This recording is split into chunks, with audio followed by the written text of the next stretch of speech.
like I was saying before, um, we were not smart enough to do this, by the way. So I tried looking up tutorials during while we were trying to play this. I only got to like layer 3 on Giovanni's and gave up. I just couldn't do it. I couldn't figure it out. I tried really hard, not really.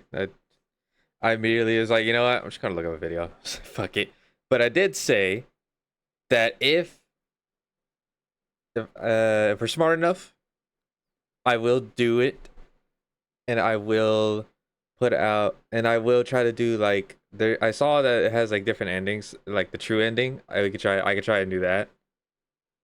I'll look up the tutorial on how to do it, and then I'll study it, and then I'll do it for tomorrow. But anyways, this is so we're doing this though. We're gonna learn this shit. It's called. If you don't know what I'm talking about, by the way, chat, yeah, I'm talking about Shipwreck 64.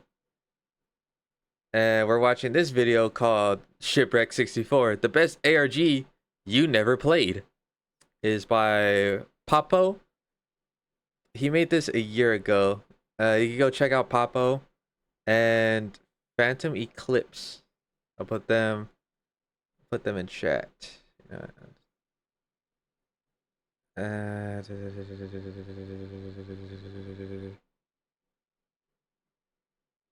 I'll do it after. I'll do it after. Do it after. I'll put it in the link as well. This is also gonna be a video too, guys. So say hi. Say hi. Oh yeah, saying hi. Yay.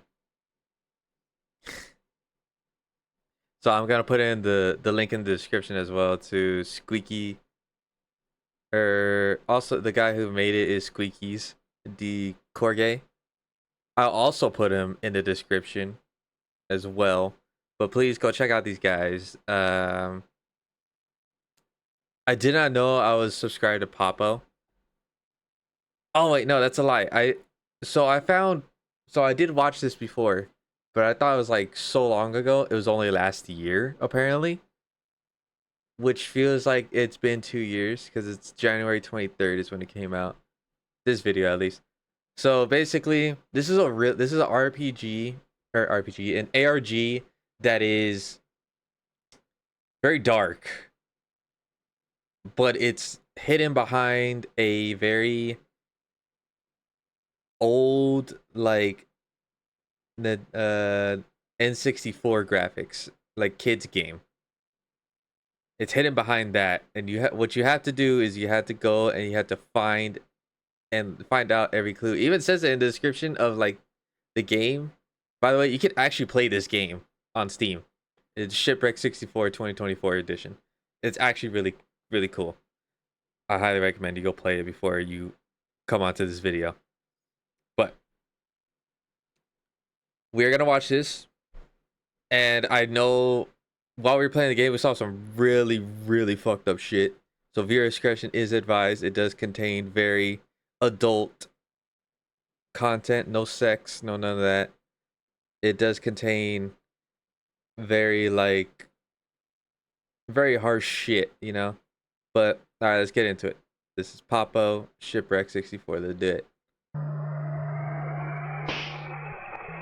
Hell yeah, smack that ass. Oh fuck.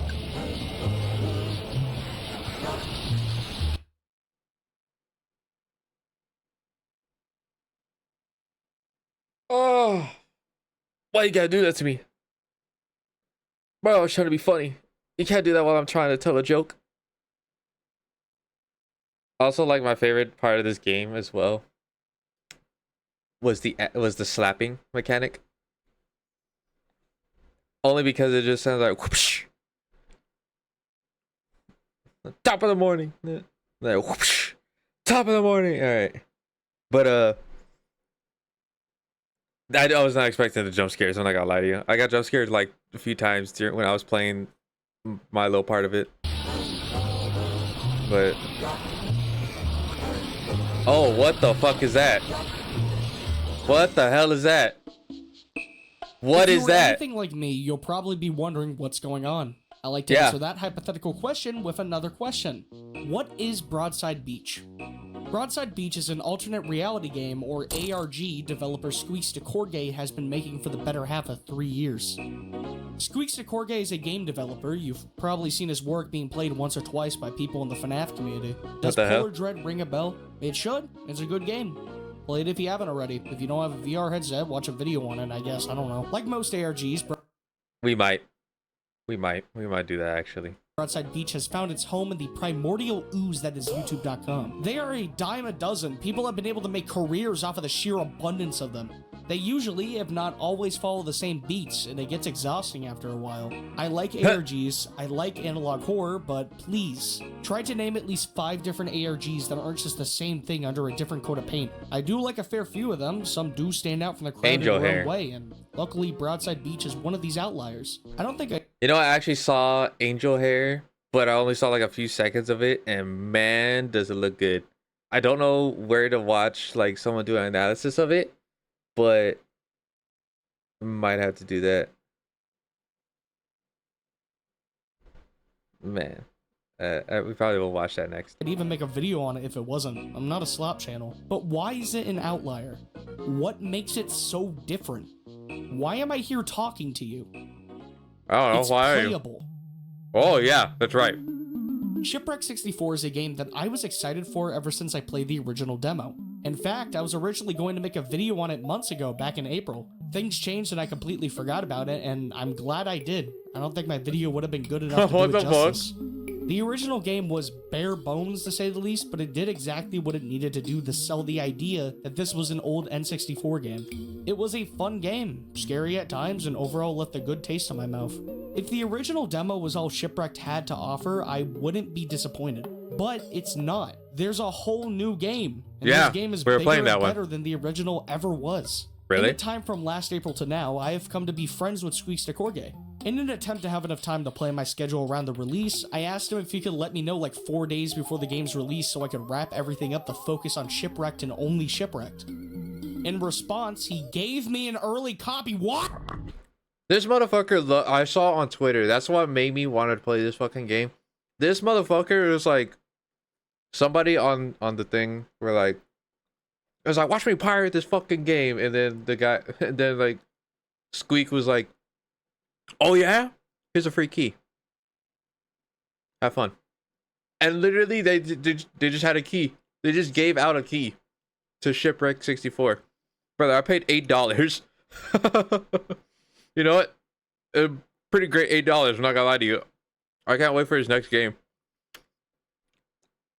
But I noticed this motherfucker loves giving out Steam keys. I think he just likes that people are enjoying the game and they're willing to go that far. I mean, he also, at this point, he was like, I mean, I might as well just give you the key because, like, if you're not gonna buy it, might as well just let you have it for free legally.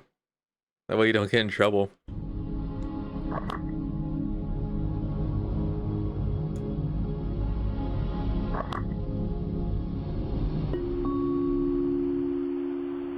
Bing bong.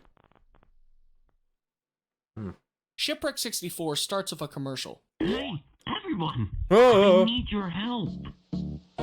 That actually scared the shit out of me when I first saw it. Explore a vast open island and hopefully bring your friends back to safety.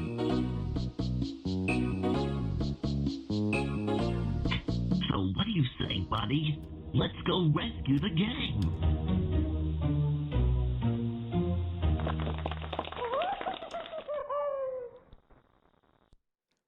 All right.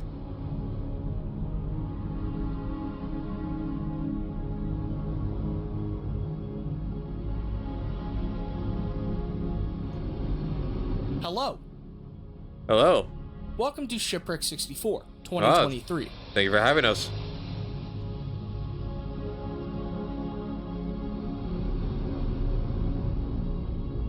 Shipwrecked 64 was meant to release in 1997, but was pulled after 3 days. For Oh, reasons we now know. Oh. We've been working on trying to restore the game, and this is the closest possible thing to a finished copy. We were able to transfer most of the game to new software, but we had to fill some gaps ourselves. Alright. This version of the game is mostly clean. Dude, when I saw that shit, I was like, what do you mean mostly? Like, what are you even talking about mostly? Was there like shit that, and then we fucking saw something that like, okay, this is kind of weird.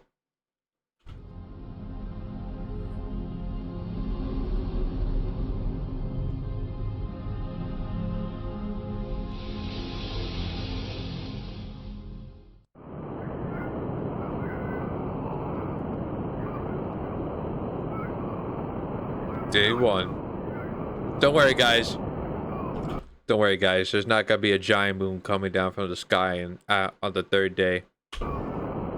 Trust me, guys. Trust me. Source, Beaver and his trust me. friends are trapped on an island controlled by wolves. As compensation, Bucky's friends, Walter Walrus, Olive Otter, and Giovanni Goose, are taken captive and forced to work for the wolves. Bucky asks us, the player, for help, as he gives us a short tutorial and lends us to our own devices. You are on the clock. Make every second count. Oh. From here, you were able to choose whichever character to help first. Personally, I chose to help Olive, mainly because she was the first one I saw. Olive was sent to gather coconuts for wolves, but isn't very good at it.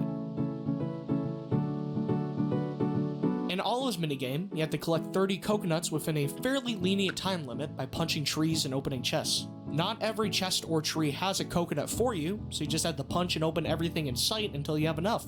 If you somehow manage to accidentally punch Olive, you'll lose time. So don't do that.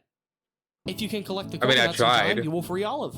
If you complete it on your first try, the time should be around 6 p.m. You still have time to save another friend. But if you want to escape, shouldn't you have a boat? By heading to the town hall, you will meet the chief of the wolves. The one... Brother, man, this guy had the exact same fucking brain. I did this exact same thing. I went to the town hall and I got the boat.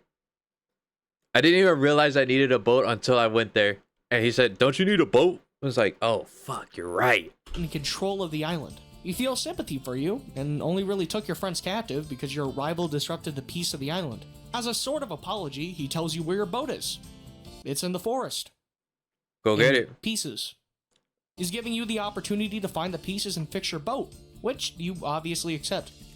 In Chief Wolf's minigame, you were given the ability to use night vision in order to track down the 6 pieces of your boat. Hell yeah. The time limit, of course. But you're not alone. There's a creature in the forest. Oh. The time limit is, again, fairly lenient. It's not hard to complete if you can figure out what to do. Find your boat parts and you'll have your escape route. Time to find the rest of your friends. If you complete your second minigame on your first try, the time should be somewhere around 11 p.m. It's getting pretty late, and you don't, or shouldn't, be outside by midnight.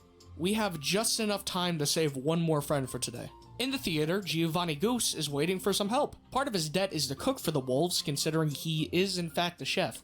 Unfortunately, he can't turn the dials on the ovens with his wings, so he wants you to do it for him. What a useless Giovanni's minigame motherfucker. involves you running around in a circle, looking for ovens that are smoking with a red light in the window. If an oven is about to catch on fire, run up to it and interact with it, bringing it to a normal temperature, making the window in front glow green. Yeah, Repeat this is pretty process until every oven has been set, pretty easy. and Giovanni will be freed. If you know what to do, Giovanni's minigame is very easy. Oh, It's not hard to complete. Hell yeah. After your third minigame, it will be midnight. All the characters are inside their homes, so your only way to proceed is to head down to the beach and enter the hole, the place where you will be sleeping for the next few days.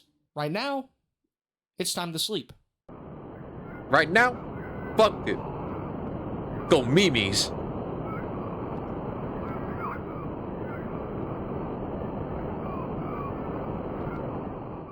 Nah, fuck it. Go Mimi's. Wank that shit off real quick and then come back. In the area right before the theater, Walter is waiting. Be a man. Walter's boat is stuck in a local dam, and without his boat, he won't be able to leave with you. So, it's your job to free it. Walter's minigame involves you clicking 3 different buttons to free his boat out of the dam. Each button unlocks a new area for you to find the next button, so on and so forth until there are no more buttons to press. You don't have a timer this time, but there is another mechanic. If the screen starts to flash, you have to stand still. The screen will shortly go black, and if you move at all while the screen is black, you will lose. So, click on the buttons, play red light, green light, and free Walter's boat. Once you free all your friends, you are given the choice to either leave the island now or stay to find secrets. Leave the island. By heading back down to the beach, you'll see your friends waiting for you, along with Chief Wolf. He says it's been nice knowing you and lets you leave. Bucky and his friends head onto their respective boats and head back out into the Big Blue. Their fates left ambiguous. And that was the end of Shipwrecked 64. But what if I got the bad you ending. stayed on the island? Bing bong. If you head over to the town hall, the metal bars that were behind Chief Wolf are now gone. And what's behind them? A new character, Stumbler O'Hare. He used to live in town with everyone else, but was disarmed, leaving him in the state we find him in. Lately, though, he's fallen for a rabbit. But he can't find the courage to talk to her, and instead opts to draw a picture for her. But he needs some help, considering his condition. And Bucky, being a good Samaritan, helps him out. This poor guy. Stumbler's minigame involves you running around a cave system looking for ink jars. Stumbler needs the ink in order to paint, and if he runs out, you'll fail the minigame. Occasionally, Stumbler will knock his canvas over, and when this happens, you have to stop whatever you're doing and make a beeline for him and put it back up right. If you take too long, you'll fail the minigame. The only thing that can't make you fail the minigame here is the timer, as the timer is not how long you have to beat it, but how long you have until you beat it. If Stumbler doesn't run out of paint and his canvas is upright by the end of the timer, he will finish his painting, and you'll win the minigame. After you help Stumbler, he goes to hang up his painting in the theater, and asks you to come see. Heading to the theater, you find Stumbler in the entrance. You know, it's kind of funny. The guy with no arms is still an artist, and he can still draw with his mouth. If you talk to him, That's actually he pretty thanks you fucking sick. again and asks you to check up on his other paintings he left back in the town hall. So head back over to the town hall, and you'll see another new character, JD. This guy looks fucking weird. He's a bit off, but seems to be nice. In fact, he tells you that there's a barge somewhere on the island, but it's tucked away in a cave, and the only way to it is through the volcano. This volcano will destroy the island in a few days. This is why Chief Wolf was angry at Bucky and his friends for disrupting the peace. Him and his pack are going to die soon, and he wants his people to be happy before their demise. JD decides to take you there, as they would never let him save everyone, but maybe you can. The volcano is the only real platform section in the game, with you having to jump across various items and rock pillars in order to get over to the other side with JD. You are timed. Dude, it took me like 20 to 30 minutes to even... And I still failed, by the way. To even get to like the third section. And although the time limit is very long, if you fall into the lava, you were start all the way... Dude, when they fucking did that shit, I was so pissed off. I was like, no fucking way. And then I fucking started going, and I fell in like at a good distance, and it was like 50, like no, it was 100 seconds left, and I knew for a fact like I'm not gonna make it. It's not gonna. And then I started doing like speedrunner strats, and I'm like, dude, what the fuck? Where was this at? Where was this at? And then I got to the second part, and then just fucking like it went to 0, and I couldn't, and they all died. That's how I got the bad ending. Failing later on in the challenge will cause you to lose the entire section, so be careful. Yeah, it did. Other side, it did. JD brings you to a large cave tunnel, and on the other side, a large barge is waiting. Bucky brings it back to the beach right as the volcano was about to erupt and saves everyone. His friends, the wolves, himself, but not JD. He didn't come with us. Why not? Where did he go? I'm not certain. For 2023, this is basically all there is to do. There are some secrets, but we'll talk about those later. Around the map, you'll find collectibles that don't impact the gameplay, but do give you something to look at in the main hub. Oh. From here, there is only one way to go. Good luck. What do you mean? Oh, yeah, right, 1997.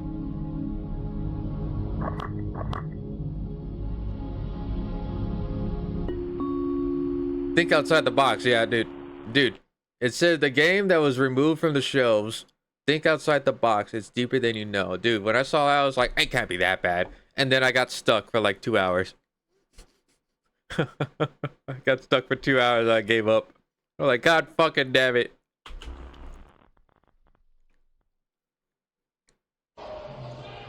Hey, Oh. everyone! I God need damn your it. It help. fucking got me again. Shipwrecked was pulled from shelves after 3 days. God, these. I don't like them. What's that shit called? The, where it looks. It looks like, it's creepy because it almost looks human. What? I mean, I could look it up. Hold on. Creepy, but because it almost looks human. It's very uncanny. That's what it is. It's the uncanny valley, dude. These things look so fucking I don't like them. The game received many complaints after its launch. I mean, I know I keep pausing, but I'm like, the game, like, The game the game received many complaints after its launch. After the shit that you're gonna see, guys, because we only got to one part of it, but it got fucked up. I'm like, yeah, you know what? I could see why. I could see why it got sent back so many times. received many complaints after its launch.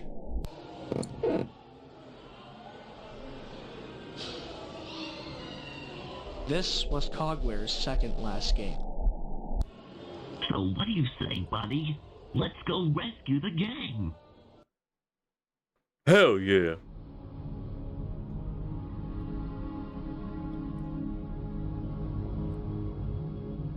Hello. Hello, Hi. welcome to Shipwrecked 64. Poggers.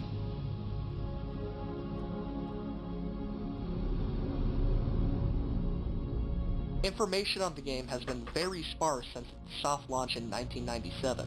Oh. The game would not work on any emulators, but after some tinkering, we built our own for this game. Nice. Nice. I The wish I was game that smart. developed by Cogware Games. 2X devs helped us create this version of the game. This game may have some glitches or artifacts.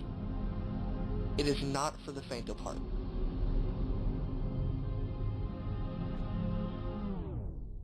This is exactly how we found the game. Unaltered. Unaltered. Oh fuck.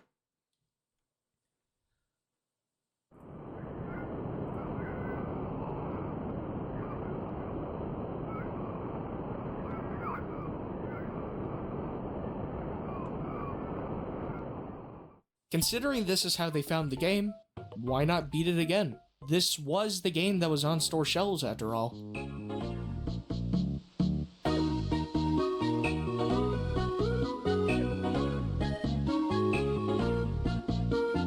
Oh. You're doing it wrong. Do you I think don't this think I was supposed to do that. 1997 is when this Wait, what? game become. I don't. Why not beat it again? This. Considering this is how they found the game, why not beat it again?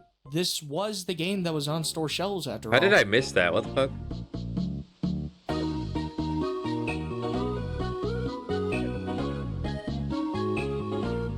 You're doing it wrong. Oh. I don't. You're doing it wrong. Do you think this is gonna get you anywhere? That's really, really funny. Get back in there. I don't.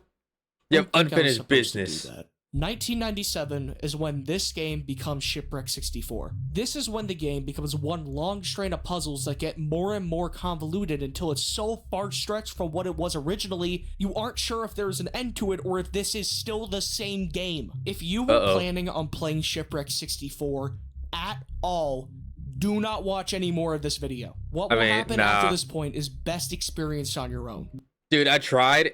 I really did. I tried my hardest. I couldn't figure it out. I'm so fucking stupid. It's so... Oh, my God. You will miss out on the best part of the game if you continue. You have 5 seconds. Fuck it. It's fine. Still here? Yep. You sure? Yep. If you remember, you were supposed to keep the ovens from catching on fire in Giovanni's I got to minigame. this part. But what This is if... what I did. You didn't. Obviously you fail, but nothing really changed. So why don't we fail again? Nothing. But there's something playing in the theater. And before you can soak it in... Oh! God, it scared me again. Yeah, this happened. This is what we saw.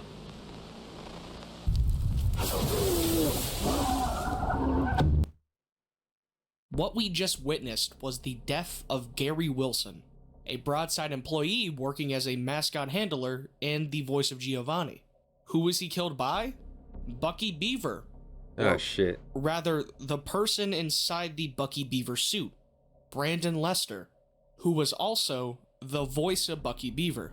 Oh. Now, this is going to sound nuts, but the Bucky suit is Brandon's skin. Brandon is what is known as a starling, a form of organic technology used to control the mascot suits around Broadside Beach. They are, more or less, walking corpses. A form of immortality, living in... Bro, what? Dude, we went from what to the... Oh, that's his actual skin. death.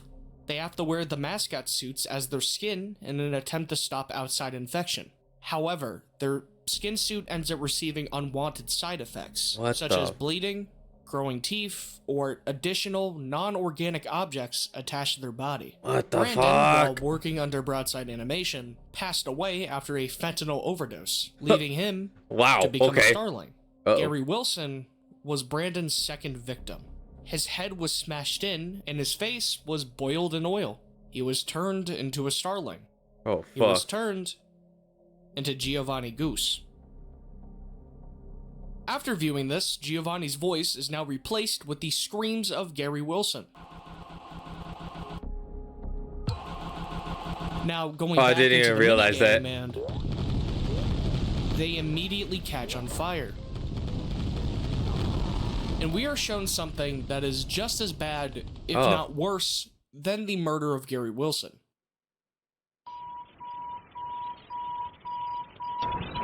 His body?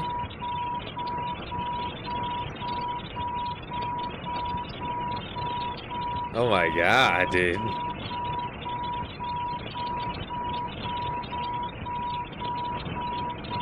Oh my god. It's not even easy the second time. Giovanni is gone, and the door that was once locked behind him is open. now open. Welcome to Layer 2. This part was weird. Like, how do you even explain this? This section is why I wanted to make this video. The scene laid out in front of us is Bucky insane. Beaver, the character, the idea of Bucky staring up at a statue erected in gold. A statue that is not of himself, but rather the killer using his skin. Brandon. The people love Brandon, while Bucky, the character, is left looking at the husk that is paraded. The music sells it for me. Waltz gives me a feeling of something that I was not meant to see, but exists parallel to myself. It would be here even if I didn't see it. It's something that should be seen as something wonderful, but instead we see it for what it is. A killer. After exploring the area, which seems to be a diner, we end up in an art gallery. The paintings spread across the walls are of abstract design or of various characters, most notably Chief Wolf and Stumbler. But across the various paintings, there are some numbers, specifically a red 8, Yeah, I didn't know this my first time through. 9. To the right of the main area, there are 2 locked gates. In front of the first gate are 4 flags. 1 red, 2 blue, and 1 green. And next to the gate is a keypad that needs a 4-number code to open. Using the paintings, we can figure out that the code is 8339. After this code, there is another that needs to be solved. This one only has 1 flag in front of it, a red flag. Looking back to the painting of an 8, there are 4 more 8. A red flag. A symbolism of danger. surrounding the large one. So the code is 8888. Write down these numbers somewhere. If you want to beat the game, you are going to need this later. Red means 8, blue means 3, and green means 9. Leading on from the gallery, we enter a long hallway with a documentary of sorts playing in the background. This documentary is about Broadside Animation's creator and former CEO, Rex, who unfortunately passed away. The next room after is a place called Frontier Street Museum, detailing the past creations of Broadside Animation, including 2 title cards for animations starring Bucky Beaver, and a drawing of a character we haven't seen yet, Blot, Rex's first creation. Our purpose in this area is to find and press a red button, which opens a gate back in the diner. So after pressing the button and heading back to the door, we proceed and find a new area. Bucky does not like this place and rather wants to leave. Looking behind us, there are 3 separate doors with Bucky's friends' faces on each one. Oh. We went through Giovanni's area, but there are still 2 others we haven't seen yet. Bucky wants us to stop what we are doing and respawn, which will bring us back to Layer 1 and let us continue the game as it's supposed to be played. But doing that won't solve anything. Oh. We'll head back now, but not because Bucky wants us to, but because we have 2 more layers to find. I soft locked myself. Fuck. After getting to Layer 2 once, the music will be fully gone from Layer 1 in the minigames.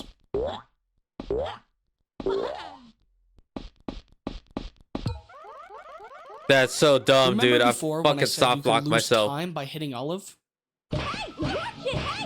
If you want to fail this minigame, you have to hit Olive repeatedly until the timer reaches 0.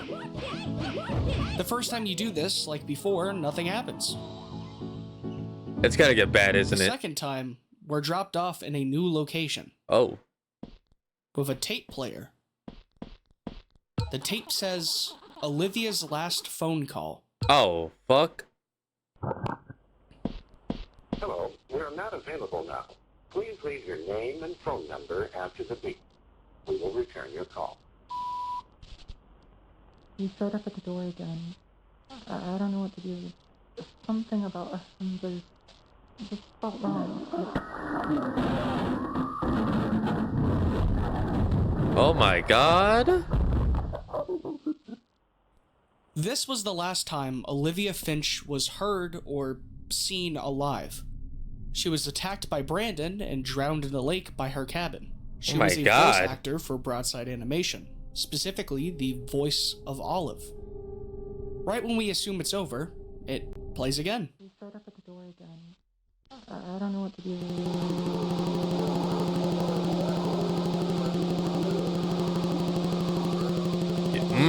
Oh, fuck. And we learn that not even the borders of the game are safe. You are never safe.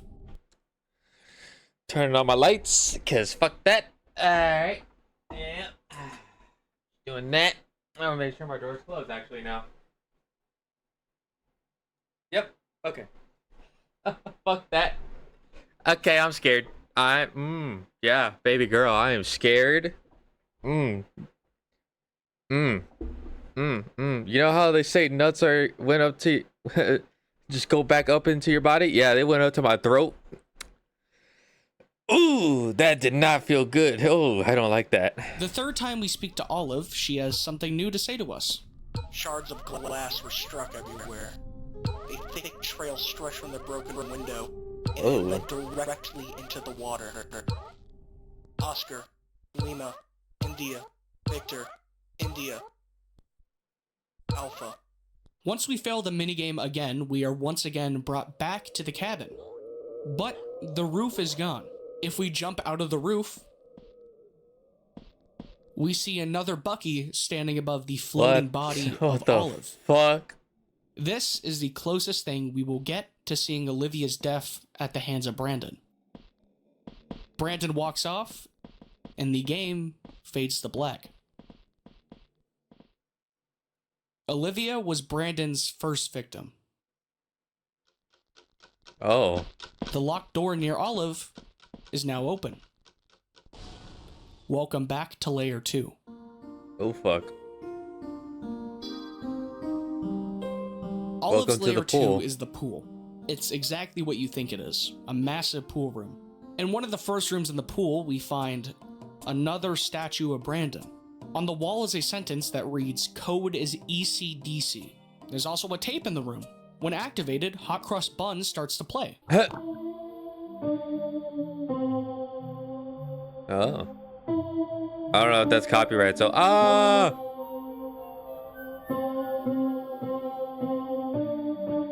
how weird.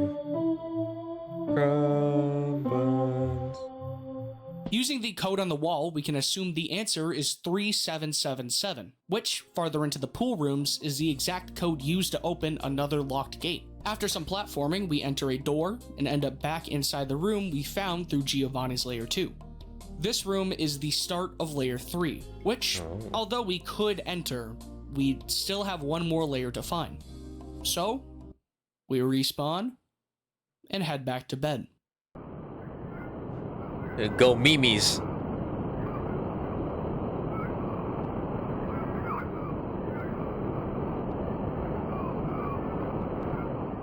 The only way to fail Walter's minigame is to move while the lights are off. So, do that twice, as the second time you fail, there isn't a cutscene. After failing the minigame for the third time, we see footage of Bucky Beaver. Doing what?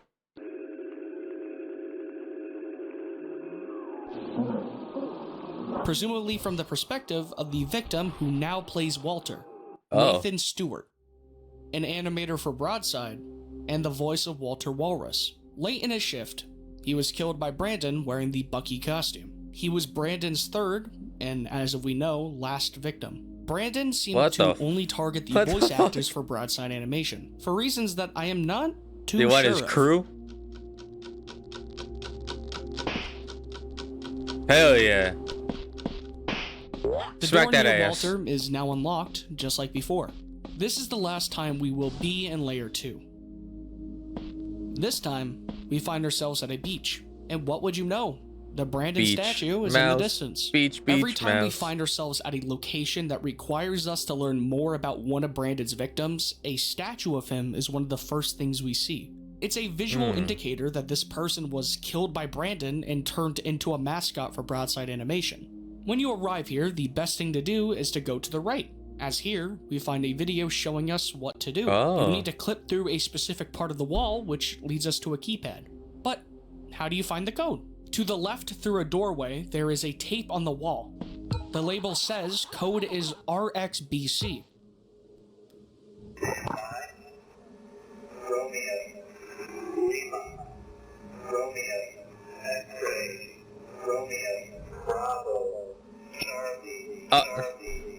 Brother, I was never gonna figure this fucking thing out. Holy shit, I was never gonna figure this out.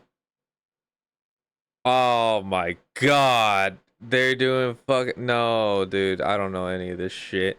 I was never gonna figure how this thing works.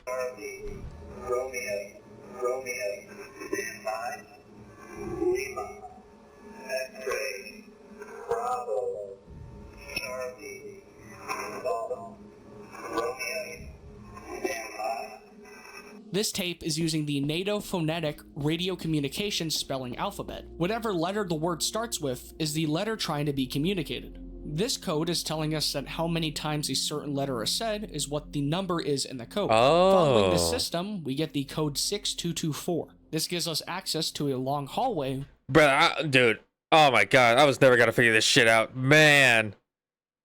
I had to decipher a code, and then I had to figure out how many times they say that fucking letter, and then that is the code. Like fucking 1, 2, 3, 4. No, dude, I couldn't do it. With a button at the other end.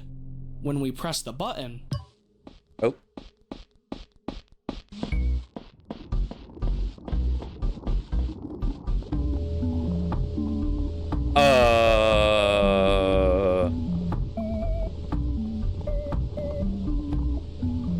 What What,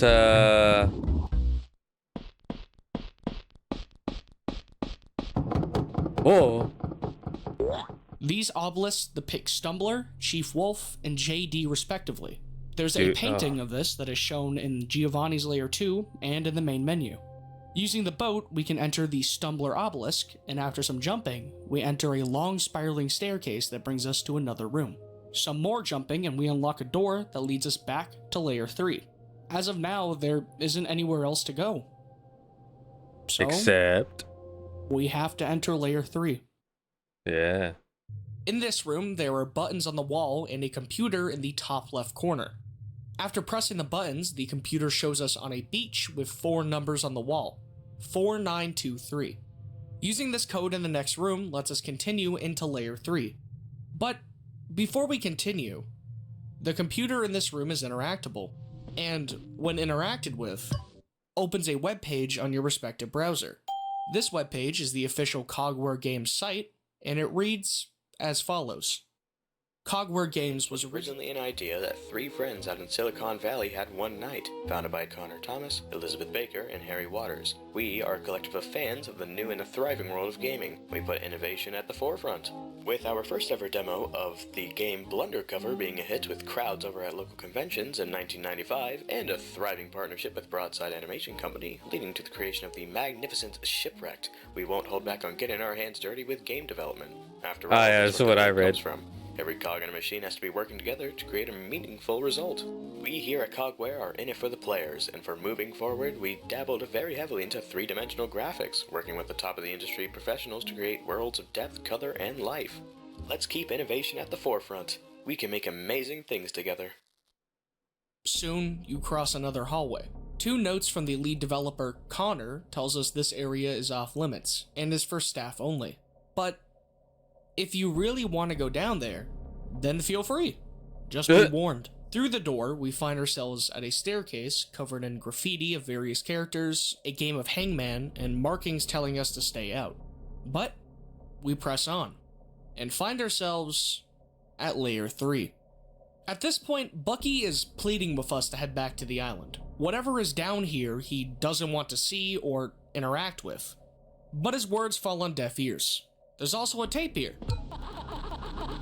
The label is in a language we can't translate for the time being.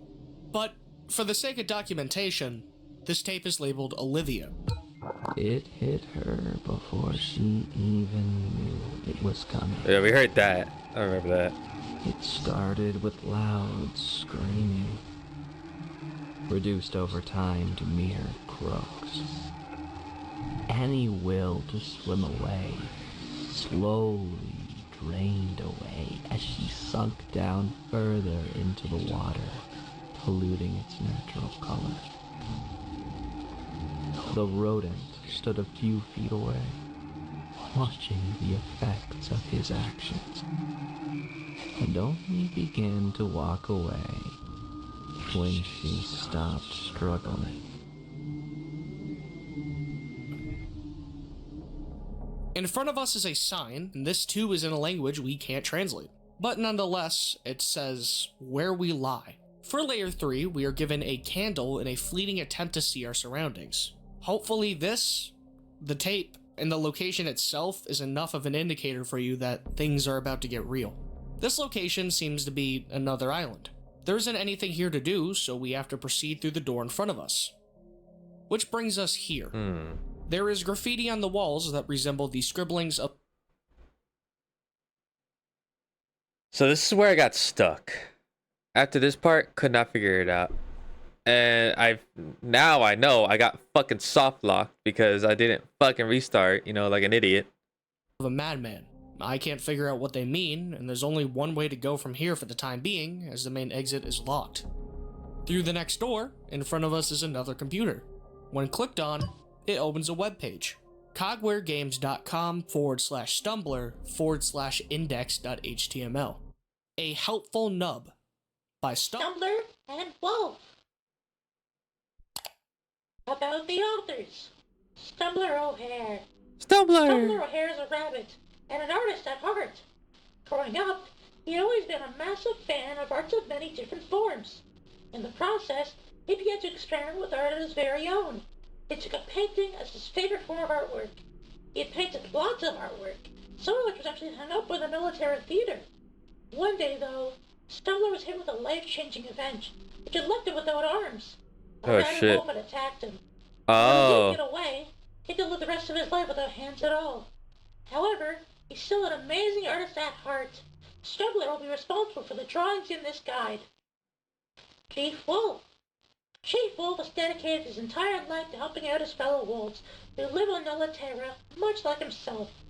He lives in the outskirts and is typically found guarding the island, keeping it away from harm.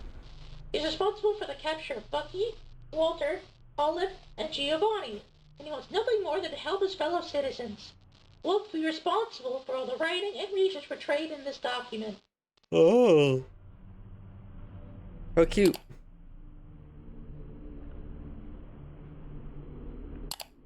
Layer 3? Layer 3 is where you are right now. As you may know, the island is split up into layers. For instance, Layer 1 is the island, outskirts, and any attached missions. Layer 2 consists of a pool, diner, and a waterway. Oh, that's what they meant. You're in Layer 3, the land of darkness. That's okay, though. If you become properly prepared, you should be equipped to venture even further and keep yourself safe. To open the gate to move to the next zone, locate and charge the computers to 3 out of 3. Once it's open, find the gate control and turn it on.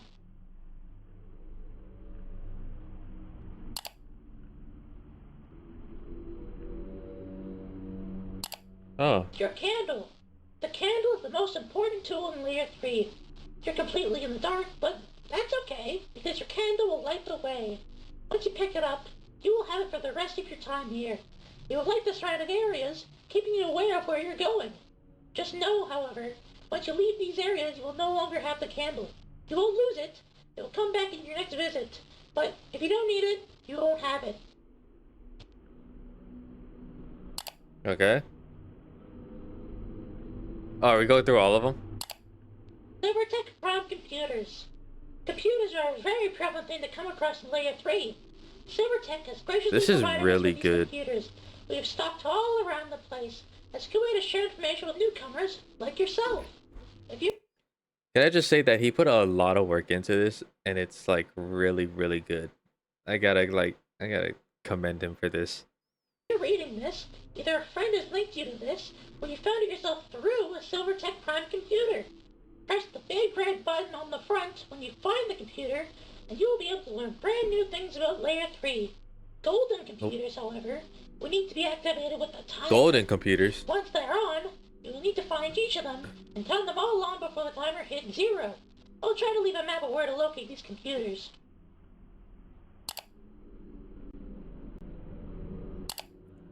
The Island Dwellers.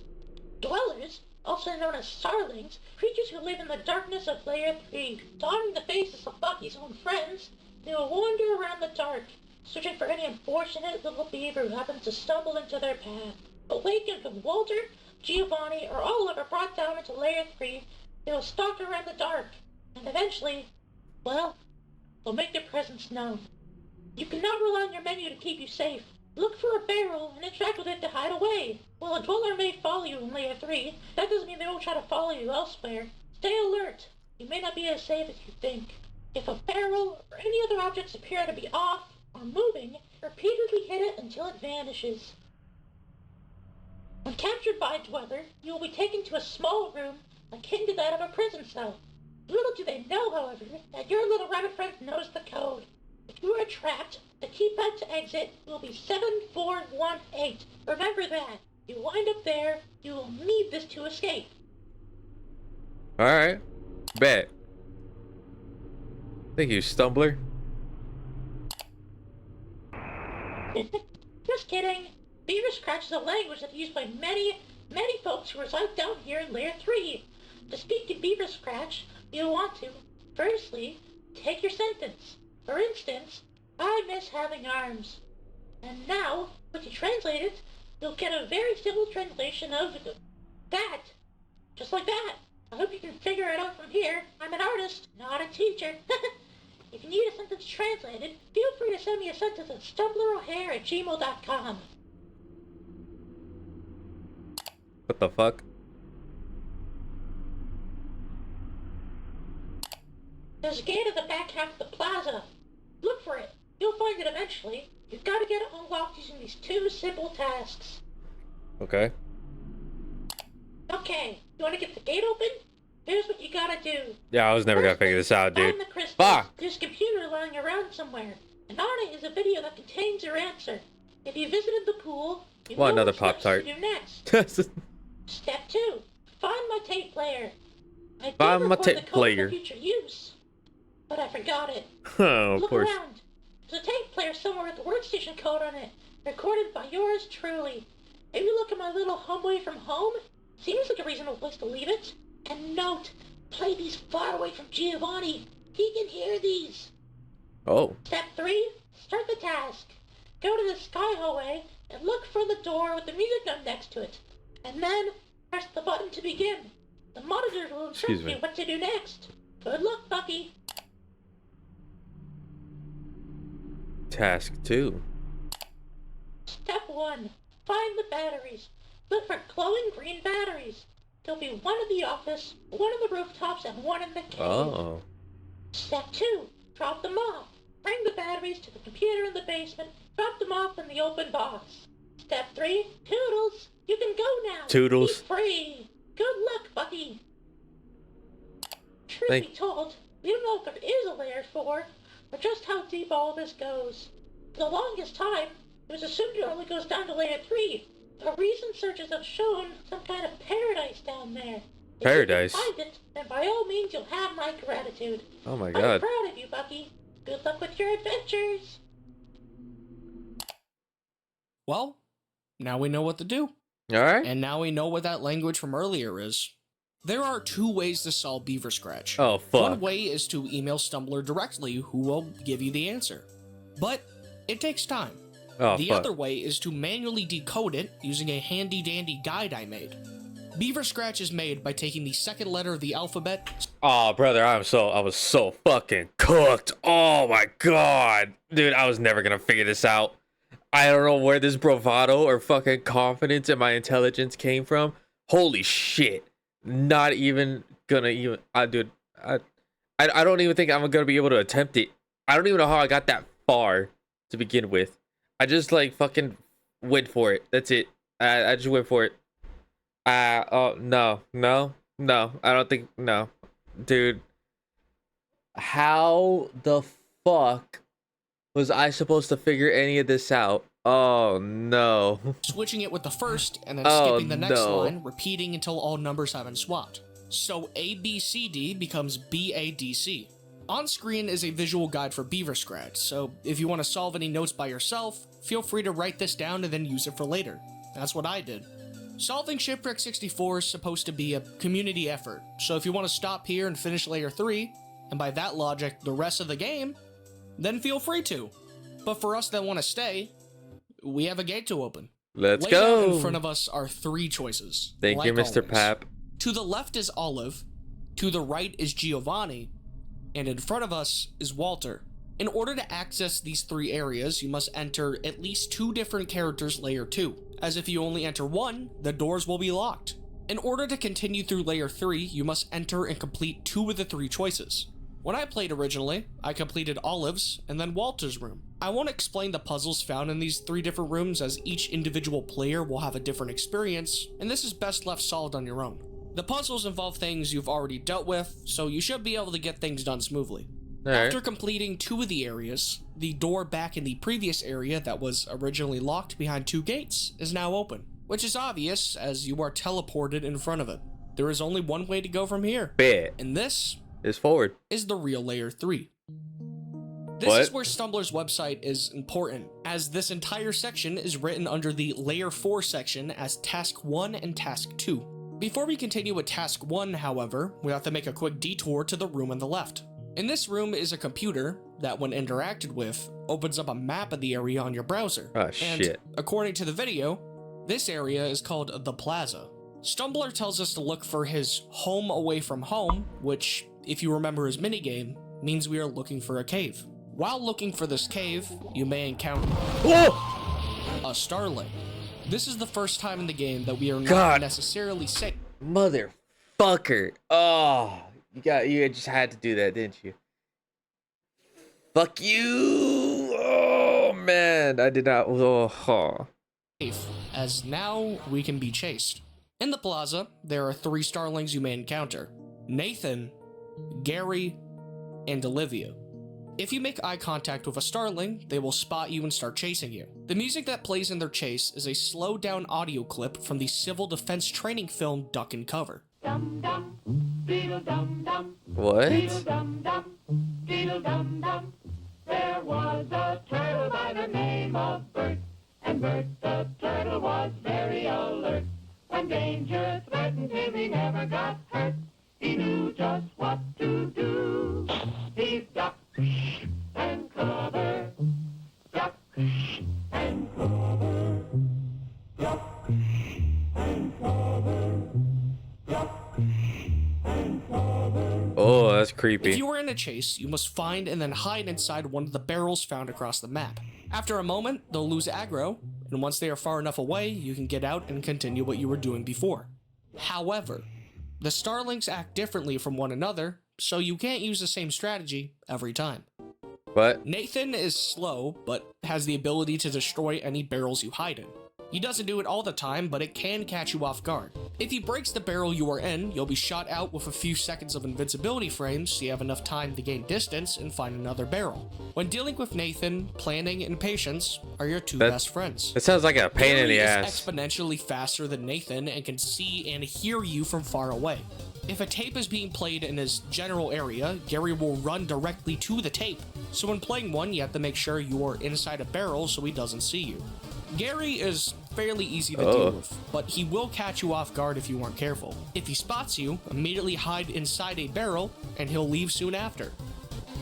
Olivia is the hardest starling to deal with. What? Along with acting the same as both Gary and Nathan, she can occasionally cause a sort of wind noise to appear in either your left or right ear. Was always an integer. If you hear this, you need to run directly to a barrel and hide. If you are not in a barrel when she appears on the sides of your screen, she will immediately both aggro and teleport to your general location. Oh my when trying god. to solve a puzzle, it becomes a big issue, as you either have to prioritize the puzzle or hiding. If you prioritize the puzzle... Game over. You might get caught. When caught, you are sent to a jail cell at the beginning of the plaza. At this point, Bucky is both pissed at you and hates you. In order to exit the jail cell, you would have had to read Stumbler's website beforehand, as he gives you the code directly. Once you find Stumbler's home away from home, you'll see a tape laying on the floor. Hello, future Stumbler. It's me. Hi. I have the code. Going forward, if you ever need to turn on the workstations, the code is 1997. Oh. The year it all went wrong. The year it all went wrong. Alright, that's all. Toodles! You look great today, by the way. Oh, thank you. Now we have the workstation code. I love stumbling. 1997. But we can't use it yet. Why not? According to Stumbler's website, there is a computer lying around somewhere that contains a video. This computer is found in the central building labeled Stumbler's on so the cute. plaza map. What the This hell? computer opens up a video labeled Crystals. Jesse? Singing crystals.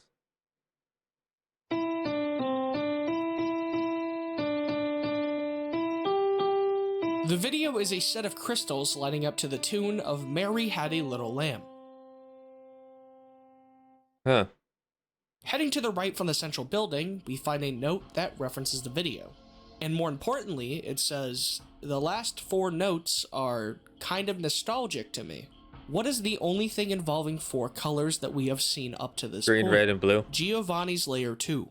Using the same method, we get the code 3839, which lets us open the gate right next to the note, leading to a copy of the diner. But before we proceed, there is one more locked area we have to open. The locked area in question is the gallery. Next to the entrance of the gallery is a tape. The label says code is SOBT. The tape then plays an excerpt of someone talking. Frank surmised that the length of a carrot divided by its diameter was always an integer. Frank believed that the sun was a giant carrot seen. Oh, what? Attempting to explain his theories to rabbits was hopeless. Rabbits are too stupid. And rabbits make no sound when they speak. When taking the words that start with the letters S, O, B, and T and putting it in a sequence, you get 6229. In the gallery, like before, there are paintings of various abstract objects and 2 of numbers, a purple 6 and a yellow 4. Now back over to the diner. To the left are 2 computers, and to the right is another area locked behind a gate. On the wall is the sentence, "Did you miss me?" By looking at the colors of the words and looking back to the colors in the gallery, we get the code of 4639. Oh. The only purpose in this area is to get access to 2 more computers. Now, why did we do all of this? Well, we went through part 1 and part 2, so what about part 3? Stumbler tells us to find the sky hallway, go through it, and enter the door marked by a music note. Next to this door is writing on the wall that says code is DECD. The only thing we have seen related to music in this area is the Crystal video. And would you look at that? There's a comment telling us to start at 11 seconds in. Using the same process we went through in Olive's Layer 2, we get the code 5525. When we enter the next room, there's a button in front of us. So why don't we press it? I don't know if that's a good idea.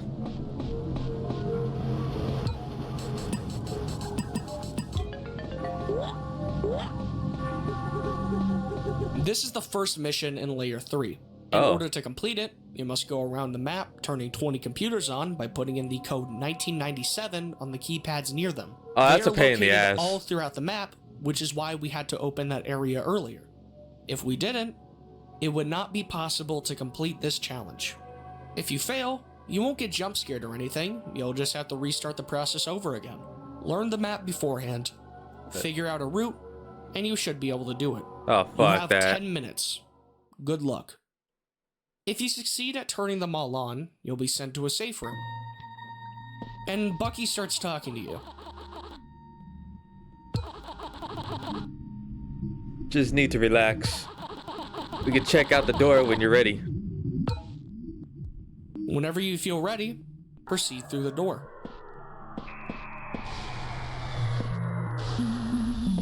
The music has changed. You got through the hardest part of this area. Now it's time for mission 2. Oh, fuck. In order to open the exit, you need to find 3 batteries and bring them down to the large computer in the basement. The batteries are found in the office, the rooftops, and in the cave. When you are holding a battery, you can't run or jump, which leaves you completely vulnerable to the starlings. So make sure I forgot they were a thing.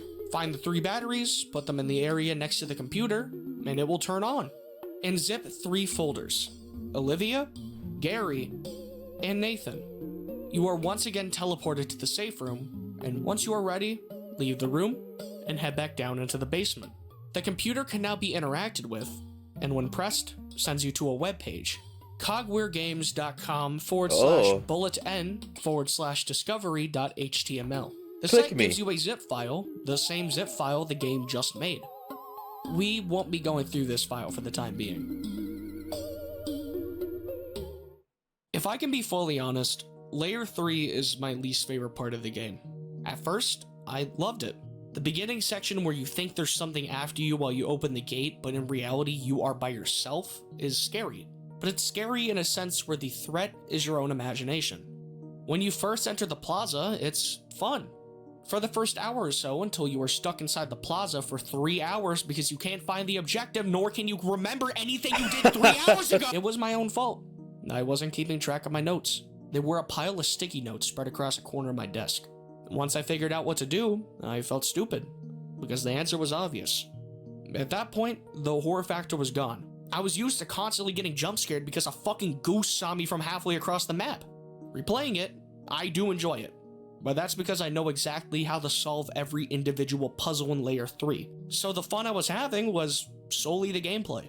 If I could go back and try to solve the puzzles again, I would do it in a heartbeat. Once again, Shipwrecked 64 is supposed to be a community-driven game, so hopefully, those that didn't watch this video can figure it out for themselves. I'm not but smart, for now, so no. let's leave Layer 3. I wasn't smart enough to do it. That doesn't seem right. How do we go from this dark, ominous place to a blue sky and white walls? It feels... off. The room we are currently in is filled with various blocks and objects. And a wolf walking around. I'm the AI navigation. A path tracking test. The starlings Get me don't out of seem to here. be after us here. We're safe for the first time in a while. There isn't anything for us to do here, so let's proceed. More testing. Next room, more testing. Next room, more testing. Next room, more testing. Next room, nothing. But there is a note. Oh. And our final stop. No more hand holding now. Next, the booth will be an instruction list. Complete that list and you'll end the demo. Welcome to the hub. In the next room over, Oh. there is a locked gate to our left and an elevator to our right. I guess we're going down. Going down. Uh-oh. Well, we died. Hi, I just want to take a really quick break to thank my sponsor, myself. Hey. I wanted to try to do, like longer videos, but it makes it so that I end up losing a lot of money trying to make the video. And I want to keep making content, so if you want to at all, I have a Ko-Fi in the description of this video. You don't have to, obviously, but if you want to, send $3 or whatever, I would appreciate it. It makes making videos like this more viable in the long run, because I don't want to be stuck making Five Nights at Freddy's fan game reviews for the rest of my life. So, Go check them out. In this area, the aquarium, there's no real way for us to progress. There's a hallway which leads to nothing of importance yet, and there's a door locked behind a keypad to our left. I guess we have to head back into the elevator. It lets us go down one more time, so you do just that.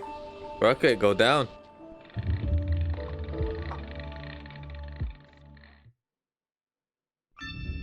Oh.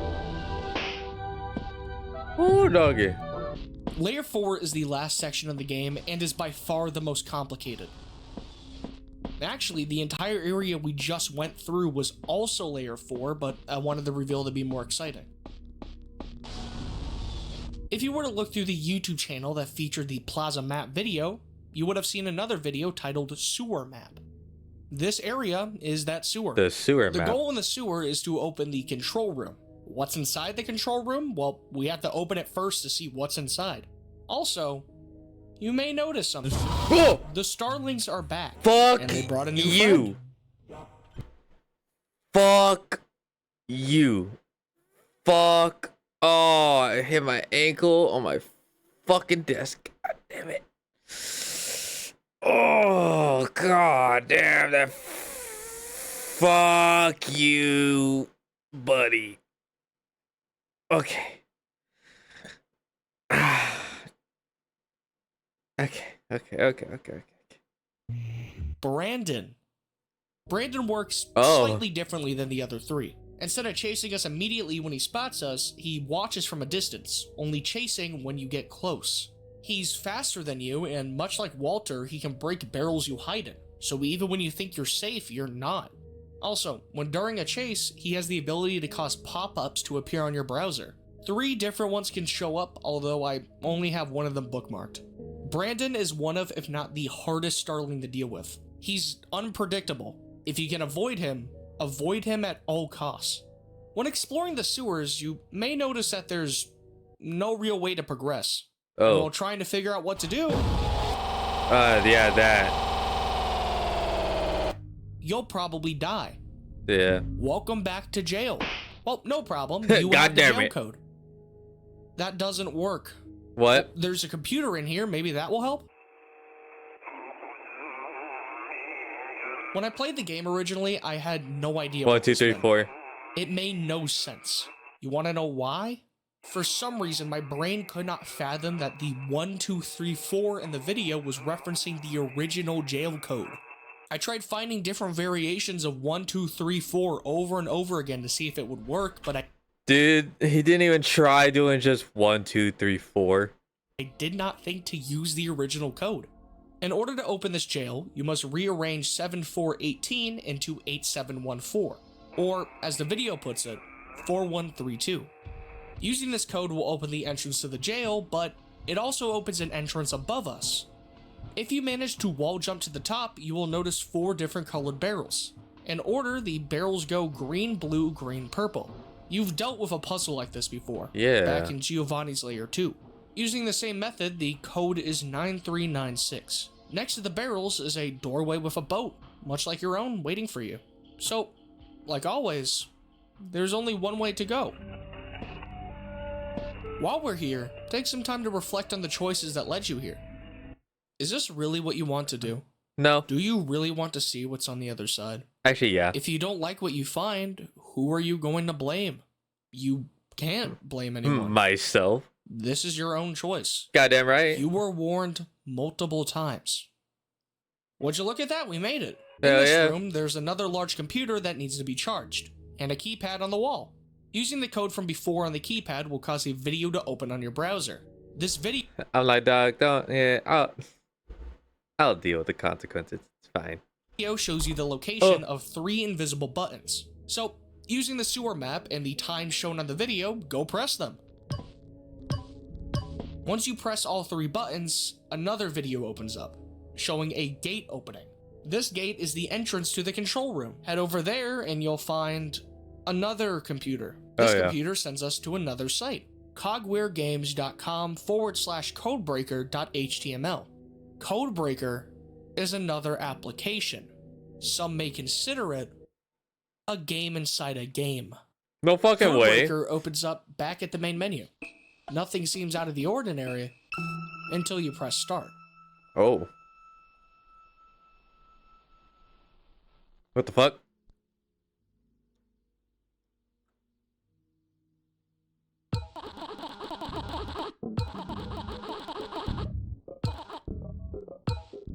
You are on a floating platform in the middle of an abyss, suspended by one long pole.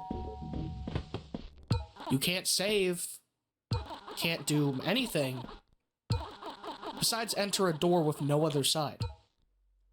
Through this door, a cutscene plays.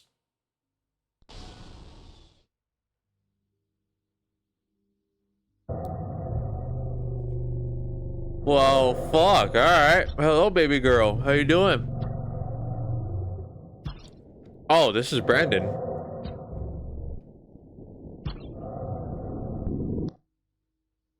Okay.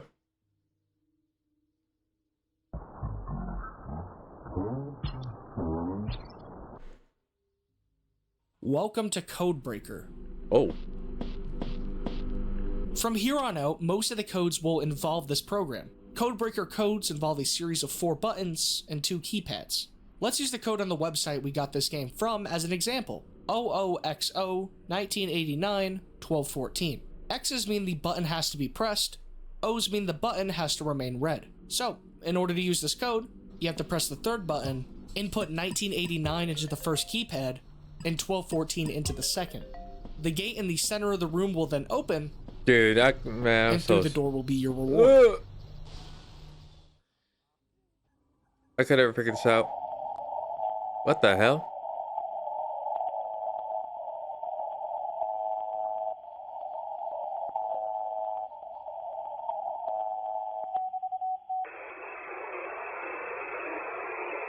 What the fuck?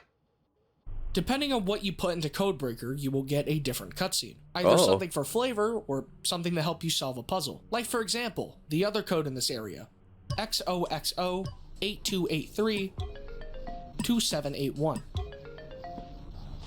Oh.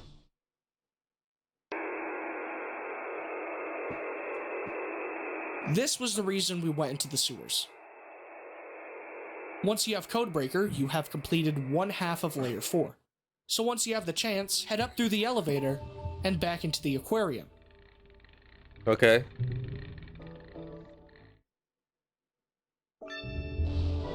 To the right of the elevator, back in that hallway we didn't need to go to yet, there's another set of codes on the wall. XXOO41239981. This is so complicated, dude. Fuck. Alright, what do we got? How many? This cutscene tells us to count how many doorways, computers, tables, and lights there are. Specifically in the room labeled by the number 1, which gives us the code 2634. Through room 1 is another hallway, and on the first left is a room with 4 lights, 2 green and 2 red. So now we have our set of buttons. But while figuring this out, you may encounter a new character. Oh no. What? Smack that ass. Oh, what? Fuck. What the fuck is that? No. No, go! Dude, I told you to come back, bro. Hide behind the table. Hide behind the table. Oh. What This the is Block, fuck? or Rex to be more specific. Oh Broadside my god. Animation's attempt to bring their founder back from the dead. He first appears as a barrel, slowly forming into a rabbit. If you see him in this form, you have the opportunity to hit him, and if you hit him enough, he will disappear. But if you let him spawn, he'll act like every other starling, except he's worse. For one, he acts like Olivia, showing up on the sides of your screen, and if you weren't hiding, immediately aggroing to you. And he's faster than the other starlings, and by faster, I mean he runs like a fucking marathon sprinter. The last room in this area is a room with the number 2 on the wall. Trying to count the doorways, computers, etc. in the room won't work, as there are too many tables. But there is a note on the wall, a note from Cogware. This note has the date 1995 written in its text. So now we have the full code. XXOO 2634 1995. And here we get to listen to the full documentary from all the way back in Giovanni's Lair 2. Oh.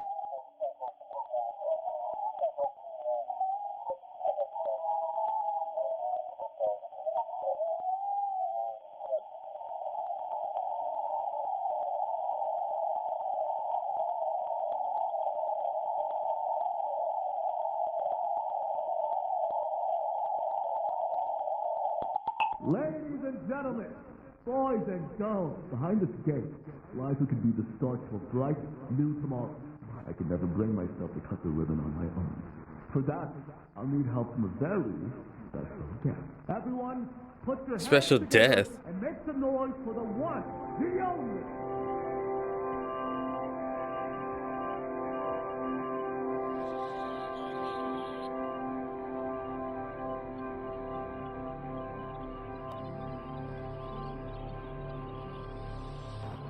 That's not creepy at all.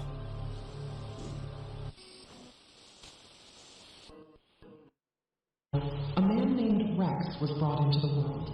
Born into a family that was relatively poor, he always Bro has the fucking cutout. Tonight will be the night that I will follow you. strived to create. It was always Over his dream to become again. But up until the 1940s, his cartoons, both animated pictures and comics, had gone entirely under the radar. It was around then, though, that his first picture, Blot, took off. It was about a rabbit that Rex drew, which then proceeded to leap off the page. Utilizing real photographs of Rex's room, and with Rex himself being a character in the short, a foil to the Lapid protagonist, this show ended up selling out immediately, as folks were interested in the stunning mix of real life and animation. Rex would produce more films of the same nature, until eventually he was approached by a company who offered him the deal of a lifetime. Little did he know, this deal led to him selling off his character, as he was so quick to sign on, he didn't read very heavily into what he was signing into. To remedy this, he began to work on a replacement, and that is when Bucky Beaver and his friends were born. The popularity of Bucky not only went on to... The date in this video, 1917, is the code used Oh, to thank unlock God. that He locked didn't door go through the to whole the thing. left of the elevator. We can finally leave the aquarium, only to end up in more of the aquarium. More Through the aquarium. hallway to the left is another interactable computer that opens a video on our browser. Fish. Finding Nemo. The video, titled Fish, is apparently an Oh my upload of God. something published on March 12th, 1960. Oh. So what if we look up Fish March 12th, 1960 on Google? We get the Dr. Seuss book, One Fish, Two Fish, Red Fish, Blue Fish. We know what red and blue means, so this title to us means the code 1283. This gets the award for the most batshit insane puzzle I've ever seen. Dude, It this makes is going no insane, sense, dude. But it's something that makes you feel smart for figuring it out. Back to the start of this area, to the Oh, right so is white another is locked one. door. Using the code we just got works, but it doesn't open the door. If we head back to the fish video, there's another video in the description, simply titled Location. This video reveals to us another hidden button. Pressing this button opens the door, and through the next area we end up in a hallway. A hallway which seems to be made of flesh. Oh, what These the fuck? starlings were made through the use of a biomass found in the undergrounds of the Nola Terra, the The island what? that was used and turned into the resort spot Broadside Beach. Oh. This section is a visual interpretation of that living biomass. Guys, they're in my ass. And because of this, Bucky knows this place and tells you to keep going. We are safe here. This is show hole reveal. Whenever you're ready, head through the door at the other end of the room. Through the door, we end up back in the hub. But the gates in front of the elevator that were once blocked off are now open. Before we continue, let's look back at that zip file we received back in Layer 3. This zip folder, simply titled Files, is a folder containing 3 separate subfolders centered around Brandon's victims. There's a folder for Gary, a folder for Nathan, and a folder for Olivia. Each folder contains a photo of their face post-mortem, files relating to their character, and files relating to the person and death. The one thing I want you to take note of rests in Nathan's folder, as in this folder is the footage of Nathan's death. The footage we should have seen back during Walter's minigame. Oh, fuck.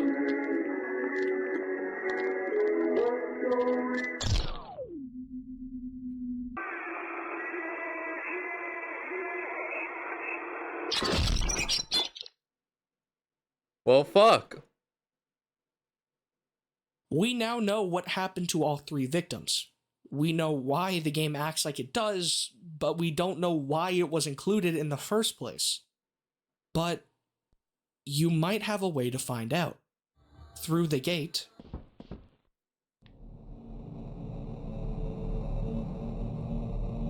Congratulations on reaching the end of our demo.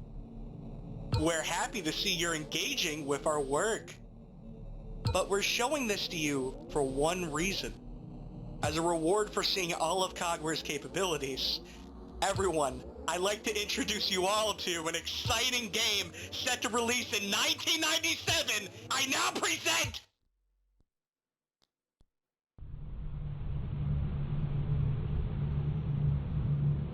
Oh. Shipwrecked.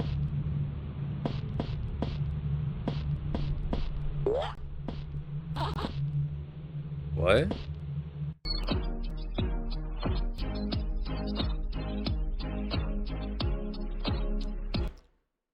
I ran into a monster earlier today. It was right outside the park, a statue put together using chunks of wood and cloth. It looked bizarre, but then I saw it move. Are you gonna jump scare me again? Oh, ew, what the fuck?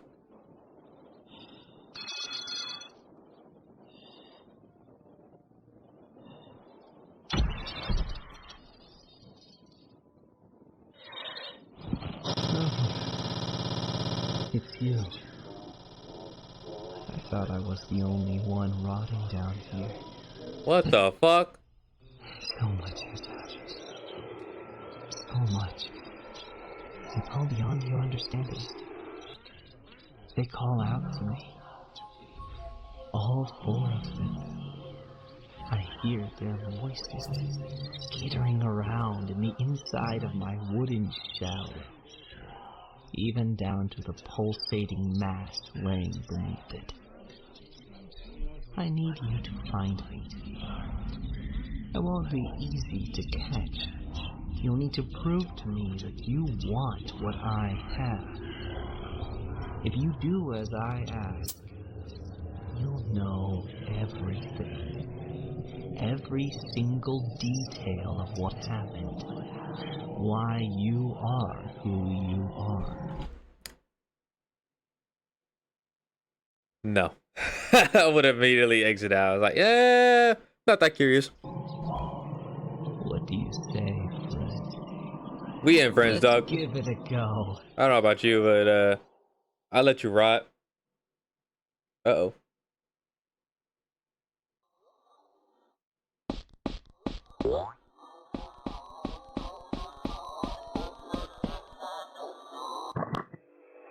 Ew.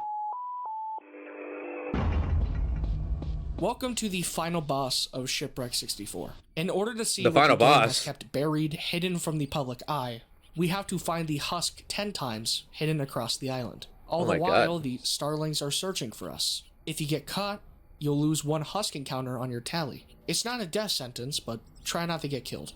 The volcano is raging, and we have but our own sheer will.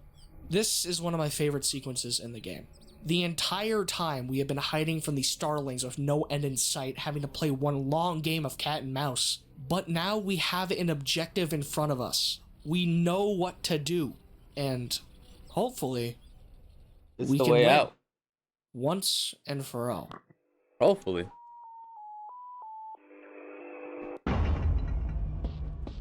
After finding the husk 10 times, we are sent somewhere else. Oh, great. And you shall receive. Ask and you shall receive. Let's take a look at the little mess you've made. Our reward for all of this. Our reward for being put through the ringer time and time again until we can't bear it anymore and do it out of spite and malice. This is what we did it all for. Connor, look, I'm gonna be honest with you. I've been playing this for about 2 hours now, and I'm not seeing the widespread appeal you've been promising us. It's, well, to be honest with you, it's clunky. I don't know what I'm doing. The characters who you promised would have depth and life, they are just flat. I thought that's the entire point of a 3D game. What? You oversold it, Connor. That's what I'm trying to say. The company is meant to be forging new frontiers, and to be frank, after what happened at Studio Grounds, I really don't think this is going to be anything. It's not going to be anything in the same tier as our movies, our park, anything. And I really hate to say this, because I know for a fact you and your team put a lot of work into this game, but I just don't know if it's worth continuing to sink money into. Sink money into? Mark, this is our job. You've had us working on this for 2 years, and now suddenly it's an issue? Yes, it's been 2 years. And in those 2 years, you've only sat me down now and showed me the actual fucking game. So, what can we do to fix it? No, Liz. This isn't a fix the game issue. It's a fix your perspective issue. No, it's literally a fix your game issue. That's literally what it means. It's like, if the game is shit, and the guy who's giving you the fucking money saying it's shit, fix the fucking game. Mark, you are sitting in front of some of the greatest technology of the decade, and you're gonna brush it off? Connor, I'm not brushing anything off. I'm just trying to understand where this... I'm sorry to say, Mark, but it's true. It's not that we've made a bad game. We've all exceeded the industry standard. What we're having a hard time passing is your thick skull and... Connor! Stop. Look, I'm so sorry about him. He's just under a lot of... Is it Harley? Is it not worth it anymore because you're trying to treat her instead? What? Yeah, I said it. What are you bringing her into this for? Because I bet that's what you're gonna do. You can't keep funding our 2 years worth of work. Gotta buy her a fancy casket. Unbelievable. Mark! Oh, that's kind of really fucked up. I'm really sorry. Now, Liz, you're fine, okay? But I want you to know that we are done, professionally. All right? I don't want to work with any of you guys again. Quite frankly, I don't want to see you guys touch our property. Any of that. Am I clear? Yes, Mark. You can go now. No. No. Because first of all, I want our equipment back. You can go now! You can go! Leave! Take a step closer. Lay a fucking hand on me. You lay one hand on me, I'm gonna make sure you stay in jail for a real long fucking time. Huh? Who are they gonna believe? You? You are nothing. I will be taking my leave now. Good luck in your future endeavors. I expect the office to be cleared by next week. Do not contact me again.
Oh shit.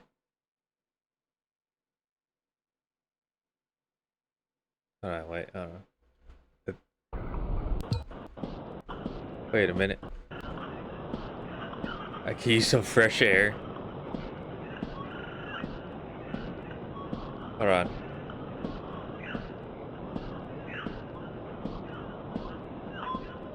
Is he?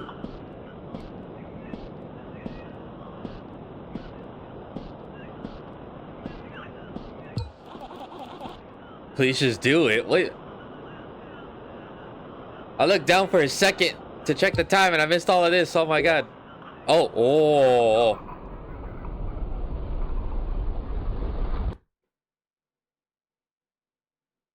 Oh.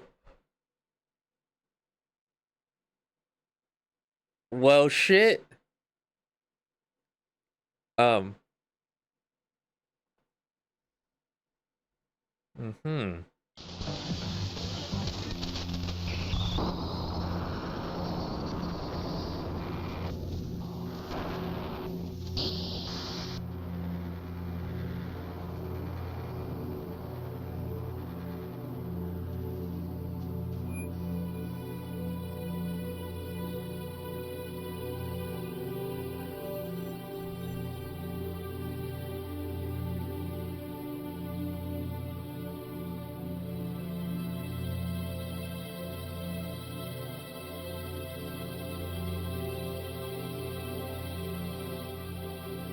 Our lead has,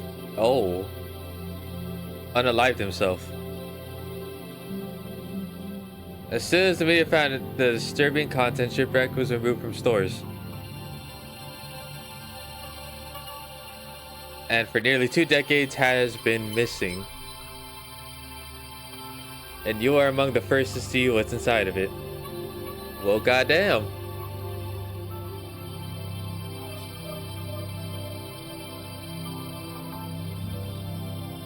In honor of Connor Thomas.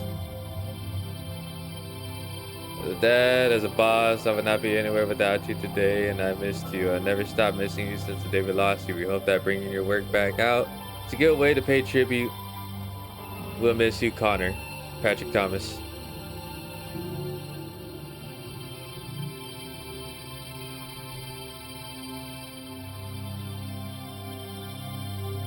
What the fuck?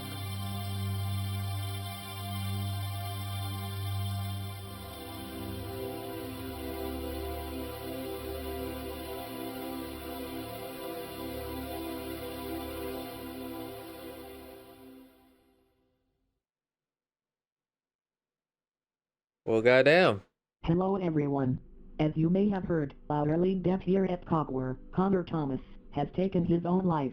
Unalived. This was a major shock to all of us, but also his friends, and most importantly, family. Typing out something like this is really, really difficult.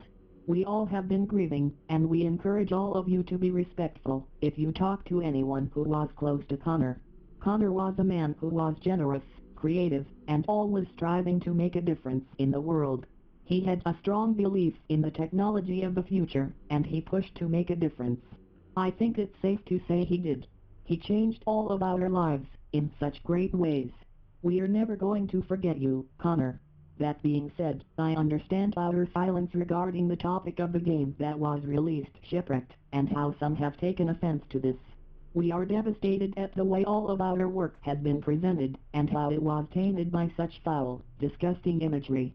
That being said, the protests outside of our offices have reached a point where the police have been called several times, and somehow more people are coming to us, blaming us for the horrible things people have been seeing as of late through the game that we released. It was Connor. Plain and simple. None of us were Damn, so they shifted the blame on him? Matter of fact, just before Connor quit coming to the office, he said outright that the game was cancelled and that he wouldn't be working on it anymore.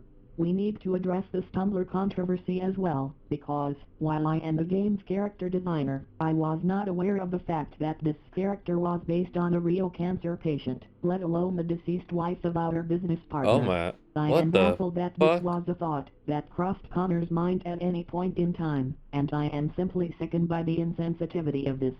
On my end, I simply followed the instructions that I was given by Connor. He gave me a basic list of requirements, as he did for Wealth as well. I was not aware of this character's intentions of being in the game. I just assumed they were another friendly character you'd run into in this game that I assumed would have been released without atrocities being presented to children. I can understand that me blaming Connor for a lot of the pitfalls we ran into could be considered disrespectful, and it is, but I am not going to let one man's actions damage our company. This is our game, our job, our lives. You We know, apologize for the game that was on store shelves. We hope you have it in your hearts to forgive Connor, wherever he is now, and that you will still show support with our next game. now is not the time to say any of that. I will say yes, you could say that like Connor put all this like crazy shit in there before he, unalived himself. But don't shell out your fucking next game on top of a man that literally just, no longer here. Don't do that, dude. This has been Liz.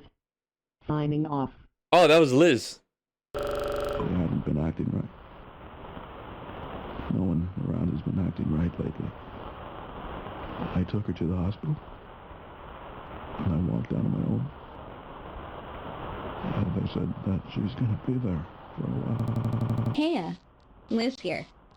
Wanted to just throw my hat into the ring. Connor said he would be recording his work on the game, and I wanted to try it myself. It'd be a nice way to keep logs of development as little relics to take a look at once the game's fully done and shipped. So, today it's December 1995.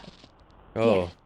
And I've been working on designing some of the bonus characters one may run into in the game. Been doing this little rabbit guy. Connor thought of a funny gimmick today and told me that it shouldn't have arms. Yeah, I'm gonna be honest. I'm gonna sound like a madman recording one of these things. I just kind of need to feel like I'm talking to someone, even if I'm not. So, yeah. Shit. Where to start? This week it hasn't been the greatest. Well, let's say that lightly. No, this Connor? week has been horrible. Or Mark? Everything feels like it's just going off the deep end, and somebody went up. I'm just starting to wonder how much I got left. Yeah. Harley's still in the hospital. Stubbler, I think Liz called him. Yeah, he's funny. I think the funniest part is his missing arms. I managed to sneak in a jab towards Mark's wife and having her arm amputated. She was fresh on my mind when I was suggesting... Brother, what?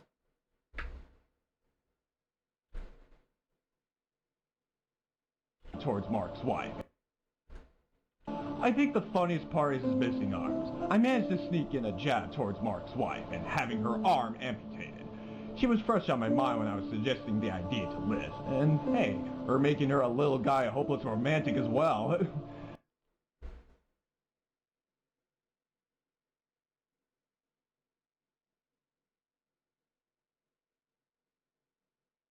So that's Connor. What the fuck? So he did that intentionally? Well, of course they said he did that intentionally. Okay, now I don't really blame Liz now. It lines up pretty damn well with how Mark. That was really fucked up. The numbers.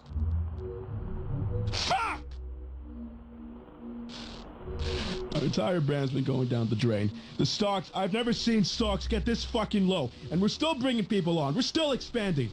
Yeah, at this point, what the fuck's a layoff gonna do? It'll sink us further into the shit! Okay, you know that the best option. I think the best option we've got. I've been it's been going in my head for like the past 5 fucking hours now. The best option we got is to cut the game studio we've hired.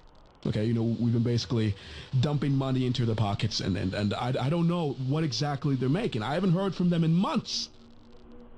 Okay, here's what I'm gonna do. I'm gonna schedule a meeting with them.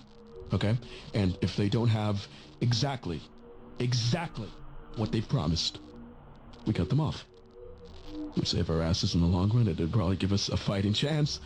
It's... God, fuck. You know what? I just realized I'm throwing the exact same amount of money I'm paying for Harley's medical bills into this fucking game studio! Oh my god. You know what? I'll figure it out. And well, they didn't provide what they promised. They literally... dude, I couldn't even imagine being Mark. Like, could not even imagine being Mark in that fucking situation. But like, when you see the character Stumbler,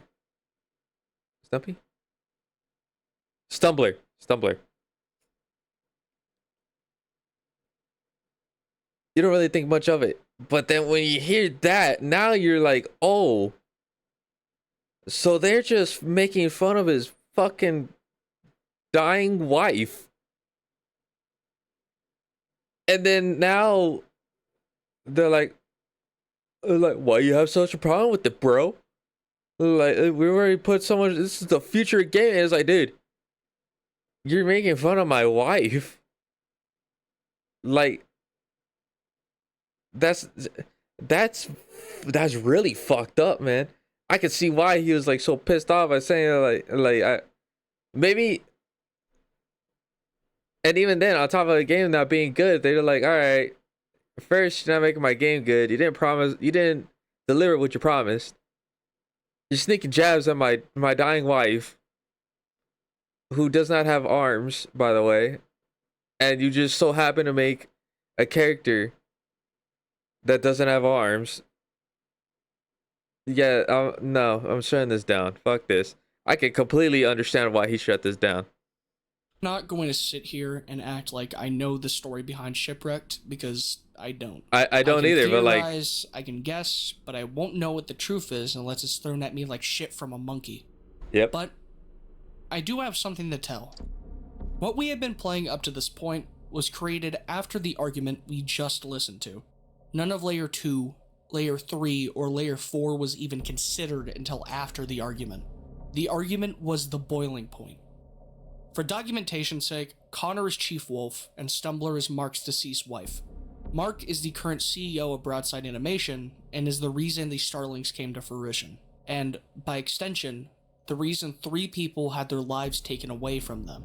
Mark's wife was heavily sick, the cancer patient talked about earlier. Some of the money Mark was putting in the cogware was pulled and used to pay for his wife's medical bills. She was on the precipice of death, and yet he kept using funds to keep her alive for as long as she could stay kicking. Mark, fueled by the grief at his wife's condition, decides to pull all of his funding out of cogware to use for his wife's bills. It was budget cuts. You just need to cut costs. You're only a $1 million company. I mean, money's been tight. And that's during the argument. After the argument, Shipwrecked stopped being a game. It became a dossier on the tragedies going on in Broadside Animation's parks. It became a way for Connor to show what was hidden under the surface, hidden from the public's eyes. And that's where Stumbler came in. Mark's wife was technically responsible for causing Mark to pull the funds from Cogware, and out of Connor's sheer spite, Stumbler was born. Stumbler is meant to be a large jab towards Mark. Why do you think Stumbler shows up so much? In almost every chance the game gets, they put two different groups of characters together, Bucky and Olive, and Stumbler and Chief Wolf. Connor is constantly put in the same place as Mark's wife. The main menu, the game selection, the gallery, Stumbler's own website. But surprisingly, Chief Wolf is missing from the thank you Mark image in the true ending. Because eventually, Shipwrecked devolved from a dossier on Broadside to Connor's virtual suicide note. Chief Wolf and Stumbler being put together means that if Mark was to play the game, he would have to face Connor multiple times, only to see his dead wife after. He would have to face his dead wife over and over again until he faced the mess he made. The game was released without any knowledge from anyone else developing Shipwrecked. Isn't it Mark that had the... Oh, I think he misspoke. He's saying Connor. It's Mark, actually, that has his wife has cancer. Not Connor. Connor released the game and then killed himself. Unalived. The thank you Mark image isn't in-game in Minecraft. It's sarcastic. It's trying to say thanks to Mark for causing the horrors at Broadside, causing the game to be cancelled, and causing the death of Connor. Contrary to the statement said earlier, it wasn't Connor. It was Mark. Shipwrecked 64 was my favorite game of 2023. That was really good. It was released in 2024, but I played it earlier, so it's my favorite game of 2023, whatever. Although I had a wonderful time, I can't exactly pinpoint why it's good. Actually, I can. Shipwrecked 64 has, in some shape or form, revived a dormant genre of game that has been abandoned for decades. It feels like a dream, like something you'd see in a game when you were young, but when you went to tell people at the playground about it, they wouldn't believe you. They would tell you your eyes are playing tricks on you, or you were lying, or yada yada yada, despite the fact that you saw it with your own eyes. It was your own personal nightmare, your own personal Layer 3. Even though I needed help from the developer for like half the game, I still liked it. I loved it. Shipwrecked 64 is able to somehow take ciphers and websites and a game inside a game that gets more heightened if you play the original demo beforehand and make something beautiful. People will write it off based on first impressions, just based on the fact that people consider it a mascot horror. This game isn't a mascot horror. Mascot horror isn't a genre. This is an indie horror game that has puzzle elements. If anything, it's a playable ARG with horror elements. It's not a mascot horror. They will dogpile on it and presume it's cookie cutter garbage just based on the connotation that mascot horror has.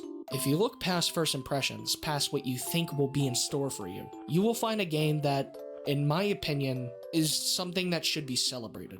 Shipwrecked 64 is unique in a way that I cannot fully describe. It needs to be experienced. It throws you through loops, degrades you to a point of frustration, but never at the game itself, at your own inability to see what's right in front of you. It brings pieces to the table later on that completely recontextualize entire sections of the game you just played. This game is really good. Stumbler have borderline reality-breaking abilities. You don't think anything of it at first. This is really because good. The game conditions you into thinking it's normal, until it isn't, and the rug is pulled out from under you. Shipwrecked is something that, when I was a kid, I would have loved. It reminded me of staying up late at night, sitting in front of a barely functioning CRT, and running through Frantic Factory from Donkey Kong 64. It wasn't necessarily scary, but it was eerie, much like a large part of Shipwrecked. When scary things aren't happening or haven't happened yet, things still feel off. Bucky and his friends don't feel like they belong in this world, even when they're supposed to be. They are out of place, like something you remember existing when you were younger, and your brain is trying to reconstruct the scene you remember. And yeah, it's accurate to what you remember, but it's not the full picture, it's just what you know. You just don't realize it. I don't think I will ever play another game like Shipwrecked again.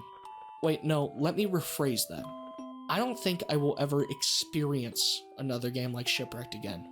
It's too unique, which isn't a bad thing.